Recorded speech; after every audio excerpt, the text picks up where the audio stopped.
Yo, what's up? It's TKO episode 34. Scott Walker here on August 17th, 2025. And today is my 31st birthday. I know half as you as much as I like, and I like half as much as you, less than half of you deserve. That's a fucking Lord of the Rings reference. Bilbo's birthday in the Fellowship of the Ring. But, just coming in. This is a back to our normal episode. Last week we had my buddies Reeve and Charlie on to help me with the audio in the editing process. And it was the first time having guests on, and they helped me out figuring out the post production side of this. Cause we upgraded our equipment, trying to make sure the audio is good for you guys, and I think it's getting better. Each time it's getting better. But I didn't really do a recap last week because I was just riffing with the homies, saying crazy shit, hung over, trying to make them laugh. I was also kind of hungover today. I did a show in Montgomery last night. Last night was kind of like my comedy birthday party, so I went down to Montgomery, did a show, hit a few bars with some of my homies. But we'll get to that. We got to catch up because we haven't talked about what's gone on in the last 2 weeks. So go back 2 weeks ago. I guess the main cool thing from 2 weeks ago is I fucking threw out the first pitch at a minor league baseball game. And I threw like 20 practice pitches in my front yard.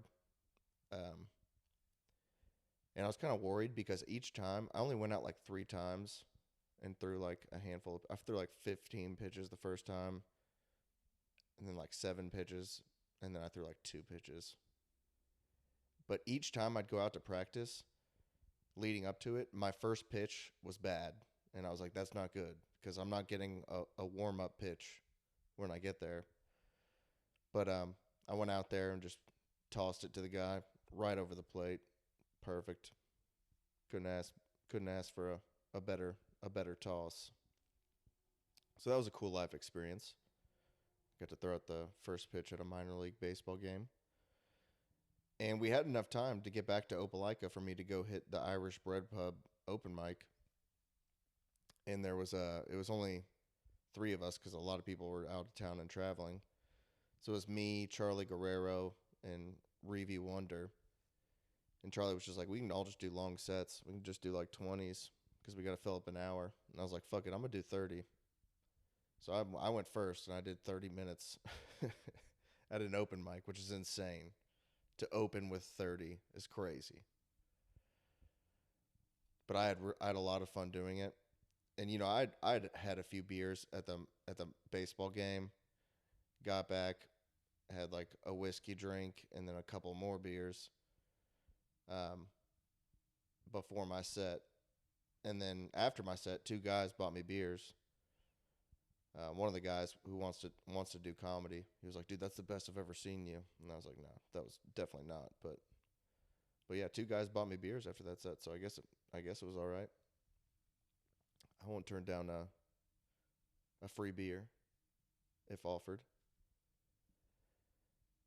And then I got home and I was just like, you know what? I want to pod, dude. I want to just talk about stand up comedy.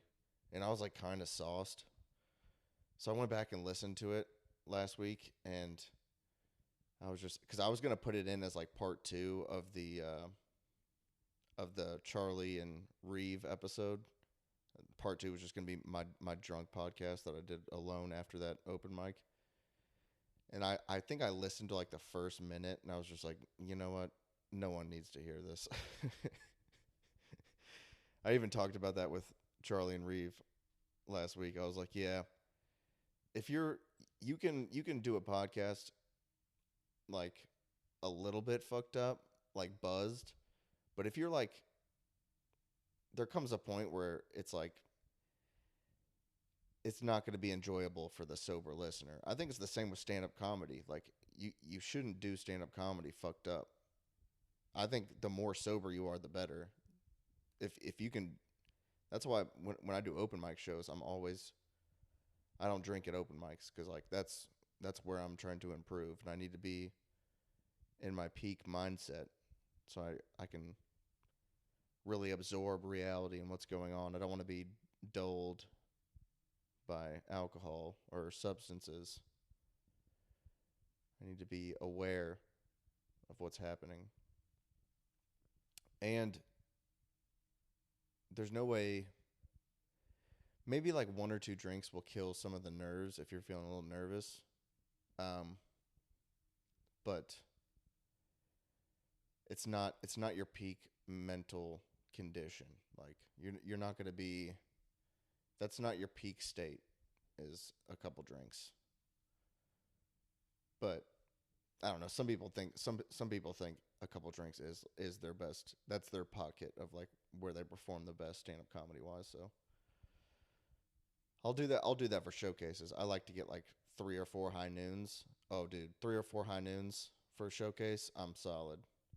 Which kind of fucked me up last night. I should have brought high noons, but I ended up just getting vodka sodas there, and I mean, it was basically just a glass of vodka. It was way too strong. They just filled it with vodka, and it was a little too much.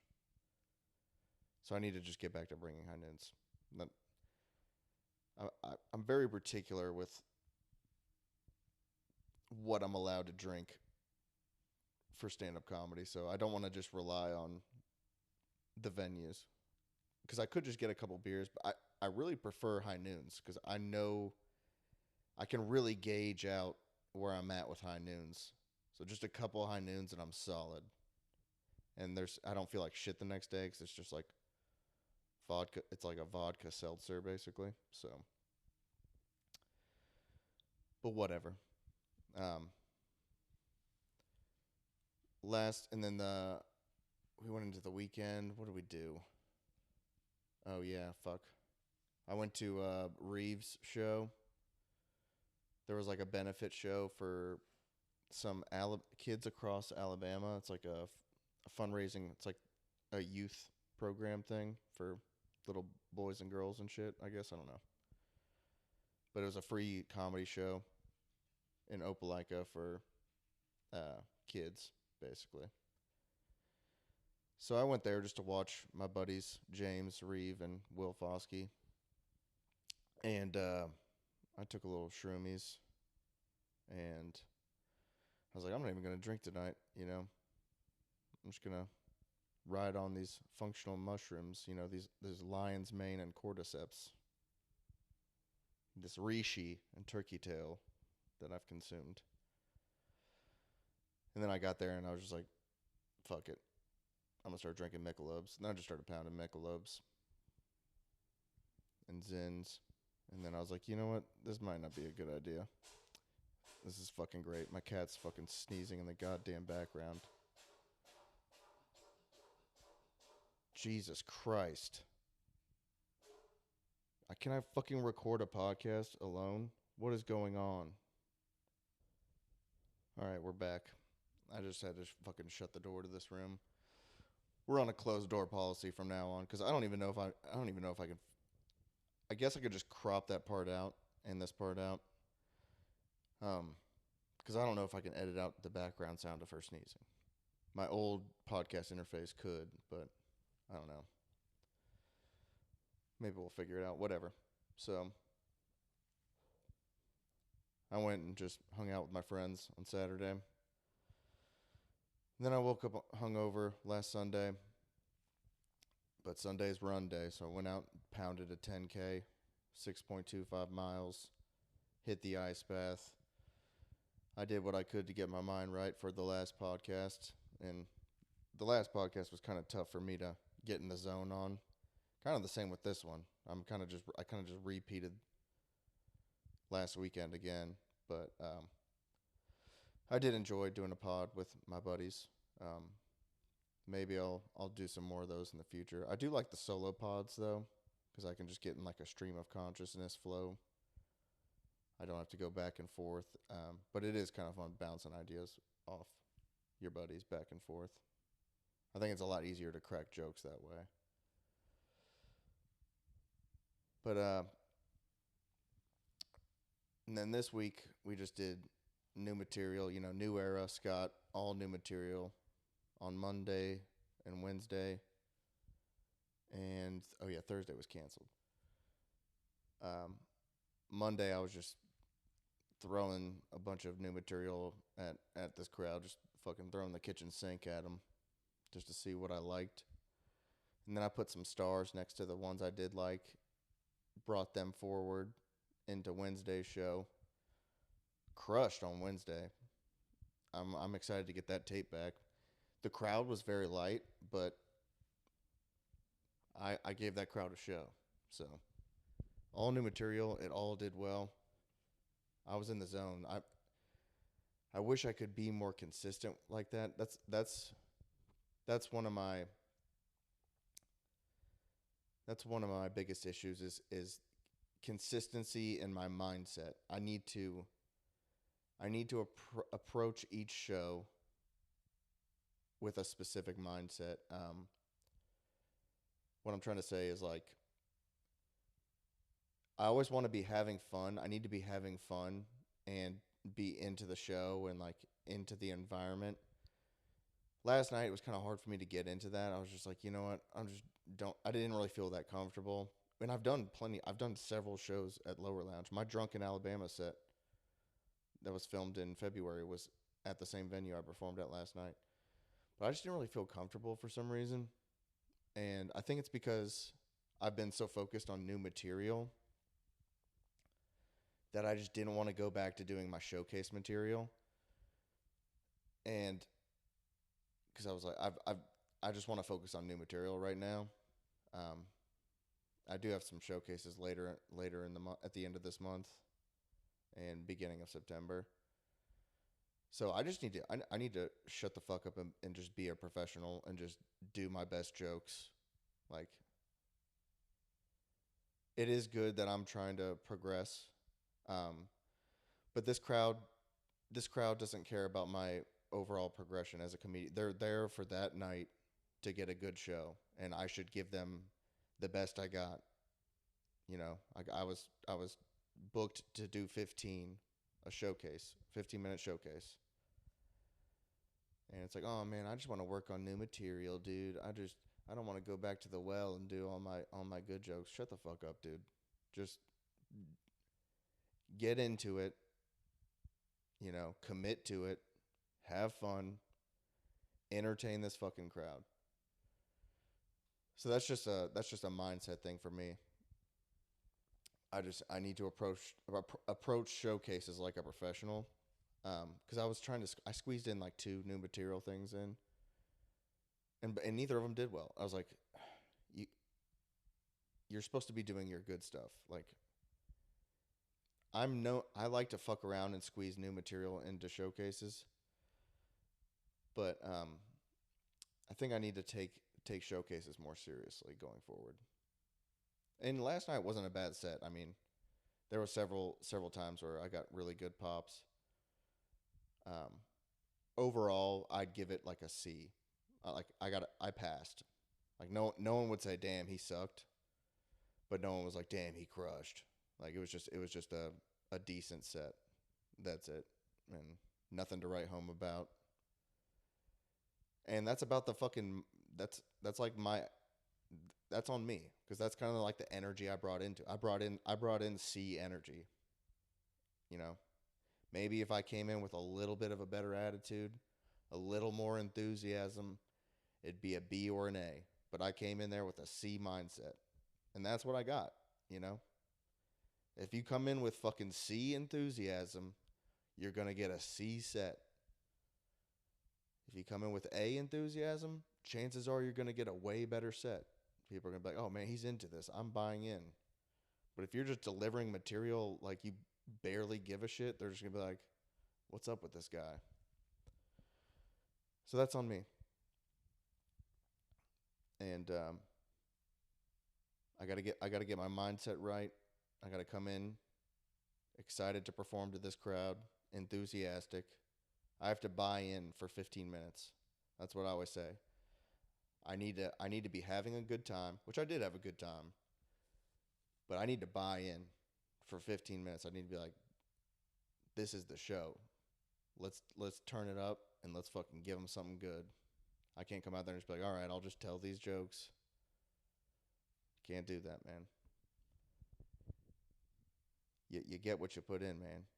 You can't bring C a grade level C enthusiasm to a showcase set and expect to crush.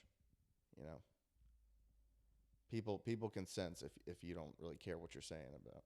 If people can just tell that you're just reading off a joke, that you don't give a shit. Got to be consistent. Come in with a good mindset and enthusiasm, buy in. There's no redos. You just got to move on and learn from it, you know. I was thinking about this, the Greek philosopher Heraclitus, I think is how you pronounce it. Let me get the exact quote. Heraclitus. I'll just paraphrase it. He said, "No one man steps into the same river twice, for it is not the same river, and he is not the same man." And I love that quote. 'Cause it's like you never walk into a room the same ever in your life. So it's like I've done plenty of shows at the Lower Lounge, like I did last night. When I walked in February, it was a different room, different audience, different crowd, and I was a different person. You know, I've aged. So each time I show up to these venues, I've changed and the room has changed. So I can't get stuck in a mindset and be like, oh man, I wish I could go back and change how I did this or change how I did that. I'm different now. So that was then. It was a period in time. Next time I go there, the entire environment is going to be different. The people will be different, and I'll be different. I'll be better. It's all about getting better. I had a fucking back injury last week. It's been a pretty shitty 2 weeks. 2 weeks ago, I was sick leading up to the first pitch. Thankfully, I felt better. I got sick like Monday, and then I felt better by like Thursday. And then, or maybe that was 3 weeks ago. I don't know. But last week, I fucking hurt my back. I had like a pulled muscle in my trap, and that fucking sucks. It's because I have an old football injury where I have like like a compression fracture in like my thoracic and cervical vertebrae. Like where my cervical meet my thoracic vertebrae. I'm not sure which ones it is, but somewhere in that region. It's like maybe it's more thoracic because it's kind of like in between my shoulder blades. But it was from my senior year. We were playing our high school rival team, Sprayberry, our televised game, and I flew down the field on our first kickoff and just nailed somebody. And then I just remember like I pulled my back. I thought I pulled my trap. I guess I don't know. I just felt like I pulled a muscle in like the middle, in between my shoulder blades, which is like where this reoccurring injury has been happening now. And I was walking to the sideline, like kind of just like in pain. And my special teams coach was like, "Who had that hit, Walker?" He was like, "Who hit that guy?" And I was like, "I don't know. I hit somebody." Like I didn't even know who I hit. Like I just forgot. I just slammed into somebody, and I was like, I don't know what just happened. My back hurts. And then we go look at tape a couple days later, and dude, out of the kickoff return wedge, I was like right in front of it, and the kick returner came splitting through the middle of it and just met me like a fucking wall. And I was like cleats planted, head forward, just a fucking battering ram, and just smoked this dude. But I think that's where I fucking got this compression fracture because I went and got X-rayed like a couple years ago, and the guy who did the X-ray, he was like, he knew I was a boxer and kickboxer. He was like, "Hey, were you ever like when you were boxing, were you ever hit on top of the head like really fucking hard?" He didn't say fucking. It was more professional than that. And I was like, "No, not in fighting." But as soon as he said that, I thought about this kickoff hit, and I was like, "Oh, you know what? That's definitely what it was." He was like, "Yeah, your vertebrae like you basically have like a compression fracture where they were like slammed down into each other." I was like, "Yep, it was definitely that one kickoff hit that I thought I pulled a muscle on." Turns out my vertebrae was compression fractured. Not good. I went on to have several tackles in that game too. I got the tackle on the next kickoff. I saved a kickoff return touchdown actually on that one. And I got a couple more tackles later in the game. Pretty sick. Uh, I got a new cold plunge coming. Fucking dropped a couple stacks on a legit cold plunge. I'm stoked about that. I don't like how they call them budget friendly. It's like, oh, this is a budget friendly cold plunge. I'm like, hey man, if you're spending a couple $1,000s on something, I don't care what it is, it's not budget friendly. Like, come on. A budget friendly is a couple bags of ice in a tub. That's crazy. What we calling shit budget friendly? It's gonna be tight. I'm gonna have a fucking cold plunge in my garage. It's a self cleaning system, so it's just gonna be clean water that will just be held at 45 degrees 24/7. It's basically like a huge cooler too, with like a pump filtration system on it that just keeps the water circulating and keeps it at 45 degrees. So I can just walk out in my garage as soon as it gets delivered and gets set up every day. I can just walk out into my garage, pop open the lid, and there's a 45-degree cold plunge there, and I can just hop right in and hop right out. So I'm really looking forward to that. I'm gonna be hitting cold plunges every day.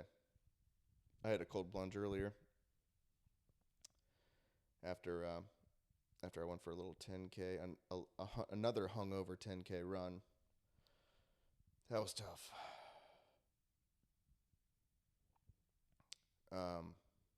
Where were we? We were talking about.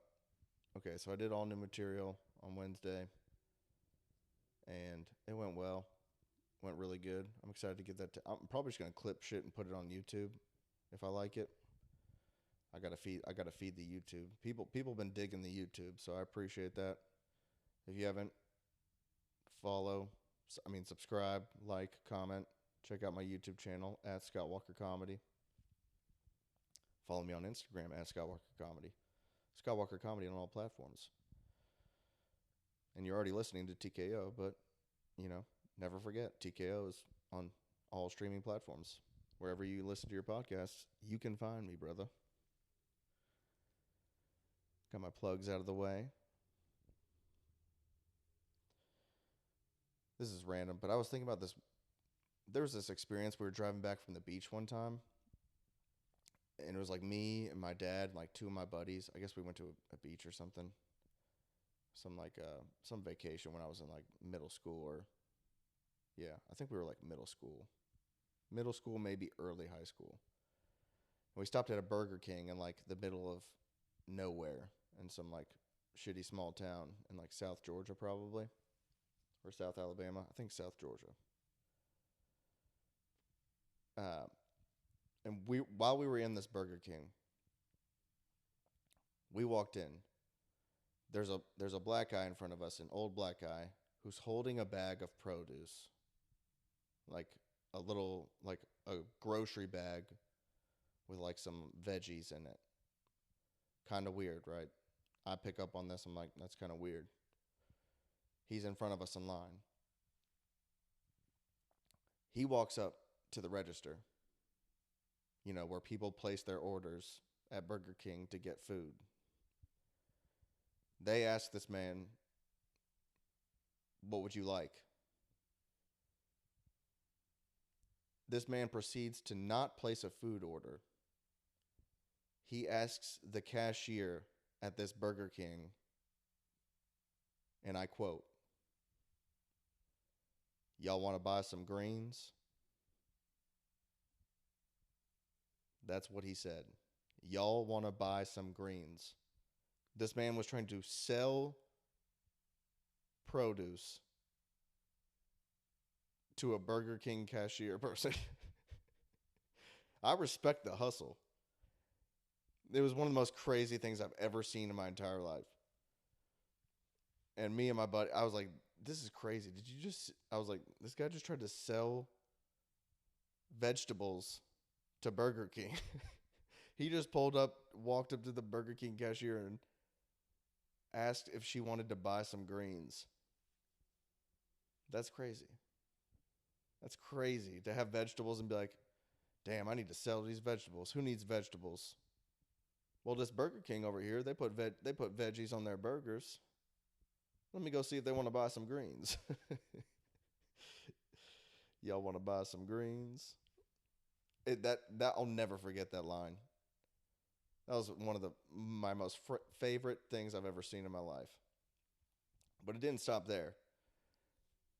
I'm this guy's number one fan, you know. So I'm paying attention to everything he does since I walked in this Burger King. I've had my eyes on this dude since we walked in. As he turns away from the cashier, she was like, "No, sir, we sell food here. We don't buy food." And she was like, "That's crazy. That's crazy you would say that." Very professional answer though. She was like, "No, sir, we sell food here. We don't buy food."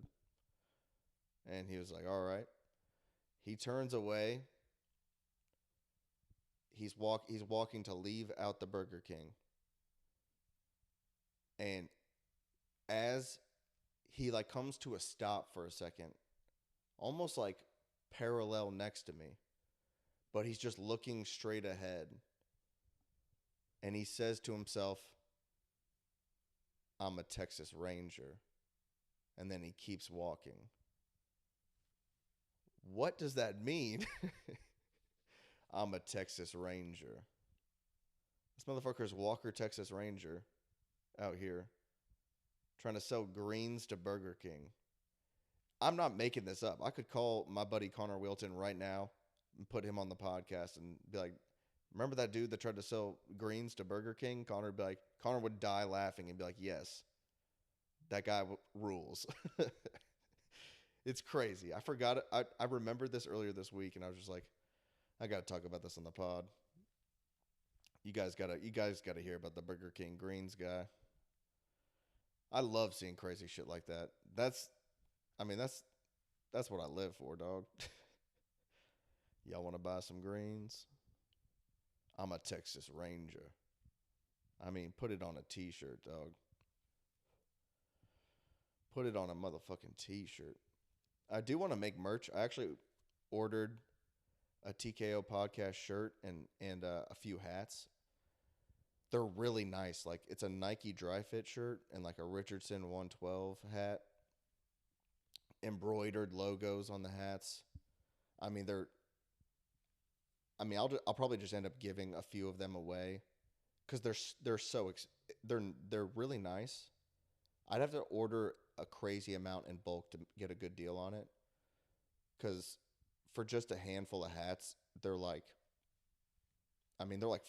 I'd have to sell them for like $40 a hat, basically.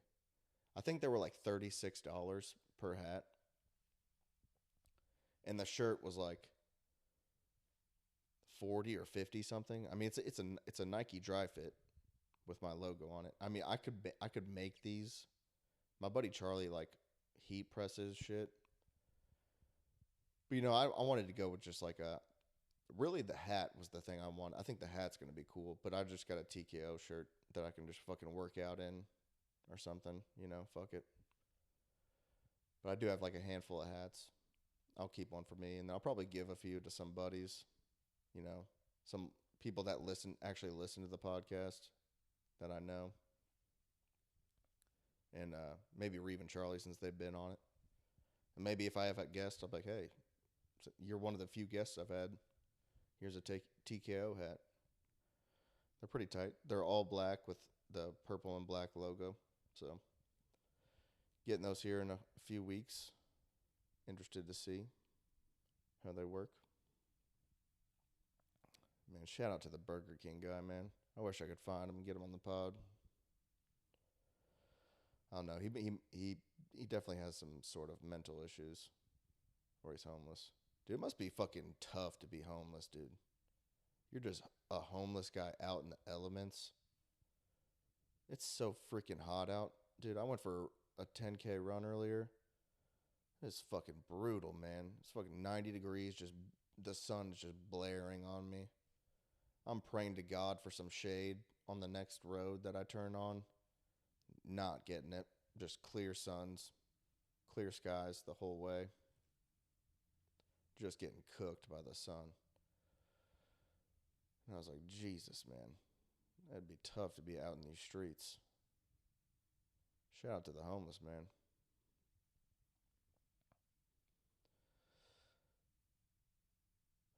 I feel like I think it'd be funny to tell war stories about like video game wars.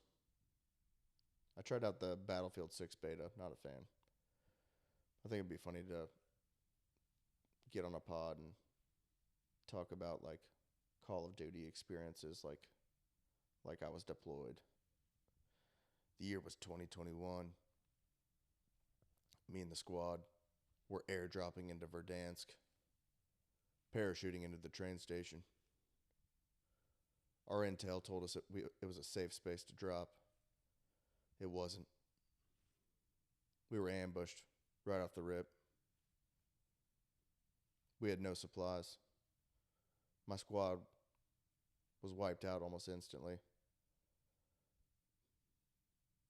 I was able to scavenge enough supplies to bring them back at the buy station. And as soon as I brought them back, we were ambushed yet again. And I was down on the ground. And I yelled out to my squad that they were coming around the corner. But my squad was AFK. They were killed yet again. Luckily, I was able to self-revive. And I made it out of there. But I'll never forget that day. Part of me is still in Verdansk.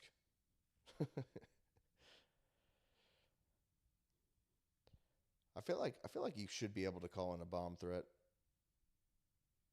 You know, if I'm pissed off about something and I don't like it, if there's a function going on that like I wasn't invited to, or like if it was like a comedy show that I wanted to get on and they're like, "No, you can't get on this show." I'm like, "Oh yeah? Well, guess what? I'm going to blow the place up on that day." Just shut it down. You should have the power to shut it down. Just like, "Hey, guess what? Don't go there that day. Because I've got C4 playing it all around that bitch." All right, maybe that's a bad idea. Or maybe it's a good idea. You know? If I want to shut down the function, I'm going to make a quick call. But hey, y'all better not pull up. Y'all piss me off. So, shit's canceled. One way or another. All right, let's close with some UFC talk. Just a quick, last night was the pay-per-view in Chicago. 4 out of my 5 picks I got right. I picked I can't say the guy's name. It's like Mershant lost to Michael Olejniczewski. I don't know how to fucking say his last name, but I picked Michael Olejniczewski, whatever the fuck his last name is. And then who else did I pick? I picked Michael Venom Page, picked Carlos Prates, and I picked Lerone Murphy. And all those guys won. 3 out of the 4 won by fucking KO. And then Michael Venom Page just won by a dominant decision. And I picked Dricus because I thought it was a safer bet. But the closer we got to the event, I was like, you know what? I think Khamzat's going to win. Because I sent these 5 picks to my buddy Kyle. And I was like, these are the ones I'm confident in. But I don't know about Dricus Khamzat. Like, I think Khamzat might win that. So I warned him. I was like, that's the one I probably wouldn't touch. But I felt like I have to give a pick on the main event. So I went with Dricus because I saw him maybe winning in the later rounds. But Khamzat looks great. He looked great.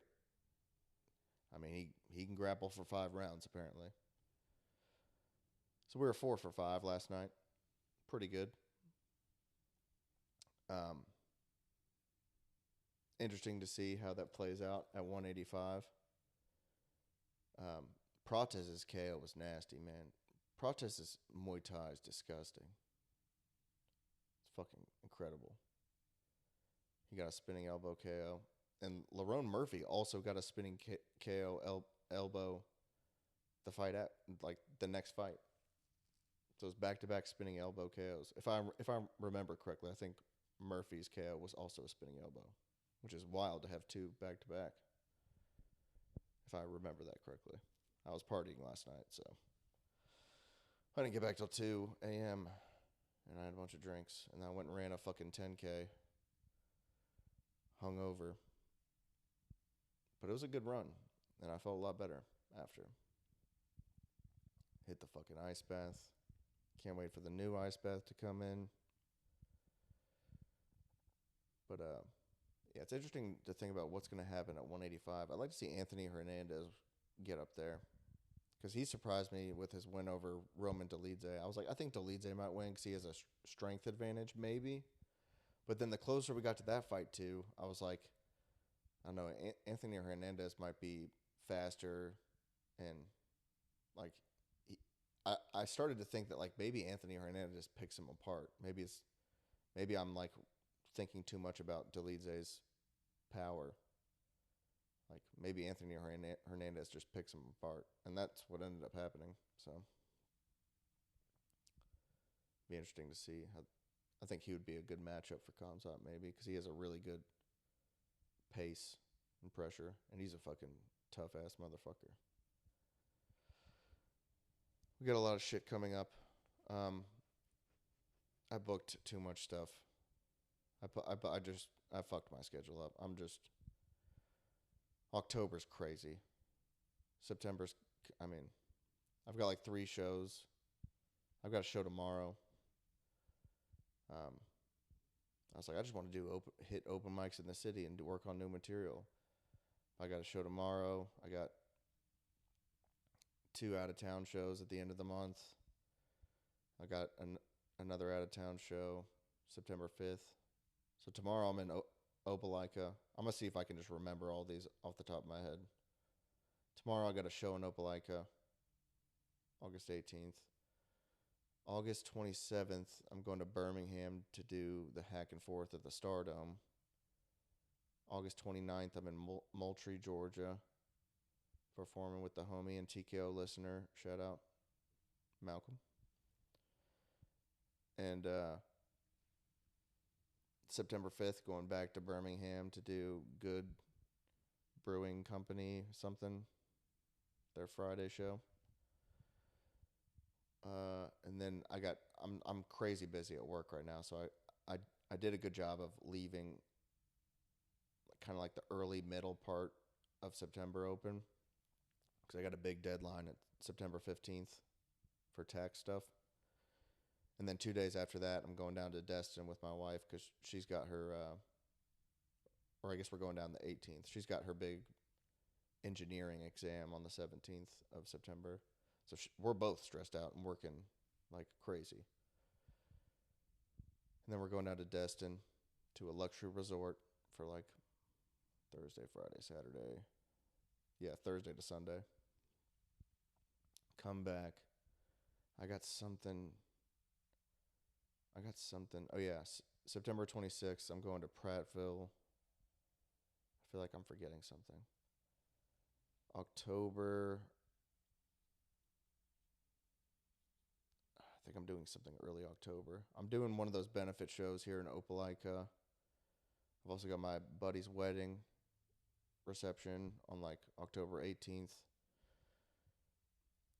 I've got going back to Birmingham for a paid gig, and then I'm going at the end of October. I'm going to a fucking uh, Waifu Con. It's like some sort of Comic Con in Birmingham, and I'm doing comedy at that. I don't know what the fuck I'm gonna. I need to, I guess, write anime jokes. I don't really know what's like. I just kind of like walked into that.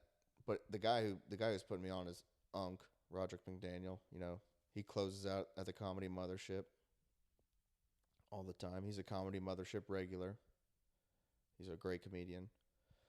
So if he offers me something, I'm just gonna fucking do it. I don't care what it is. So I don't know. It'll be cool. I like hanging out with anime nerds. I'm an anime nerd, dude. I'll do some Dragon Ball Z riffs. Might fucking joke around with some Yu-Gi-Oh shit, some Pokemon shit. I'm gonna make like lame ass references. They're into like Hunter x Hunter and shit, and I'm referencing like old ass shit, like fucking Naruto and fucking Dragon Ball Z. But we'll see how that goes. Um, Early in November, I got invited to a gay wedding.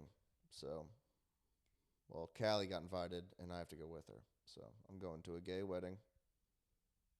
I'll try not to get hard. I don't know. If they kiss, at the end of their vows, no promises. So it's gonna be gay as hell. And then there's something else in November. Oh yeah, I fucking turned down a Carnival Cruise gig. I guess I would have been going to that Carnival Cruise gig around that time of that wedding or something. But the offer was weird. Like I was like, oh man, it would be cool to do comedy on a Carnival cruise, but like I was gonna have to pay to get on the cruise still, and I was like, well, okay, that's weird, you know. I don't know. You're not gonna pay me, and so basically you're just offering a passenger who paid to get on your cruise the opportunity to do comedy and entertain people in the cruise. I was like, that's not doesn't feel like a performing gig. I mean, it would be cool to perform on a Carnival cruise, and I have no problem with paying my way onto a Carnival cruise. But I would, it was a weird vibe, and I was just like, nah, fuck it.